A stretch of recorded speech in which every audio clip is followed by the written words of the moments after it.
ಭಾಲ್ಕಿ ಹಿರೇಮಠ ಸಂಸ್ಥಾನಕ್ಕೆ ಕನ್ನಡ ಅಭಿವೃದ್ಧಿ ಪ್ರಾಧಿಕಾರದ ಅಧ್ಯಕ್ಷ ಬಿಳಿಮಲ್ಲೆ ಭೇಟಿ. ಕನ್ನಡ ಅಭಿವೃದ್ಧಿ ಪ್ರಾಧಿಕಾರ ಅಧ್ಯಕ್ಷರಾಗಿ ಡಾಕ್ಟರ್ ಪುರುಷೋತ್ತಮ ಬೆಳವಲ್ಲೆ ಅವರು ಅಧಿಕಾರ ಸ್ವೀಕರಿಸಿದ ಬಳಿಕ ಪ್ರಥಮ ಬಾರಿಗೆ ಕನ್ನಡ ಮಠ ಹಿರೇಮಠ ಸಂಸ್ಥಾನಕ್ಕೆ ಭೇಟಿ ನೀಡಿ ತಮ್ಮ ಕಾರ್ಯವನ್ನು ಆರಂಭಿಸಿದರು.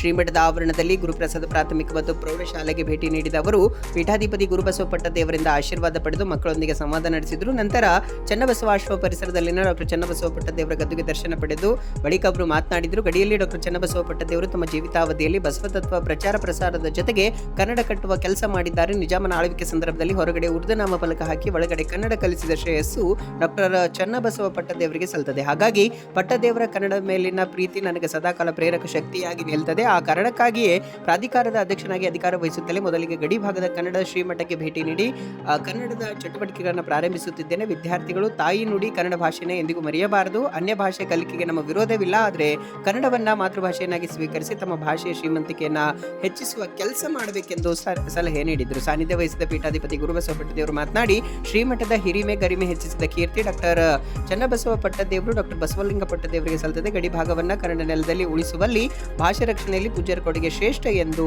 ತಿಳಿಸಿದರು. ಜೊತೆಗೆ ಇದೇ ಸಂದರ್ಭದಲ್ಲಿ ಗುರುಕುಲದಲ್ಲಿ ಇದೇ ವೇಳೆ ಕನ್ನಡ ಅಭಿವೃದ್ಧಿ ಪ್ರಾಧಿಕಾರದ ಅಧ್ಯಕ್ಷರಾದ ಡಾಕ್ಟರ್ ಪುರುಷೋತ್ತಮ ಬೆಳಮಲ್ಲಿ ಕರಡ ಚನ್ನಬಸವೇಶ್ವರ ಗುರುಕುಲಕ್ಕೆ ಭೇಟಿ ನೀಡಿದರು. ದತ್ತು ಕೇಂದ್ರಕ್ಕೆ ಭೇಟಿ ನೀಡಿ ಮಕ್ಕಳ ಆರೋಗ್ಯ ವಿಚಾರಿಸಿದರು. ನಂತರ ಅವರನ್ನು ಪೂಜ್ಯರು ಸನ್ಮಾನಿಸಿ ಆಶೀರ್ವದಿಸಿದ್ರು.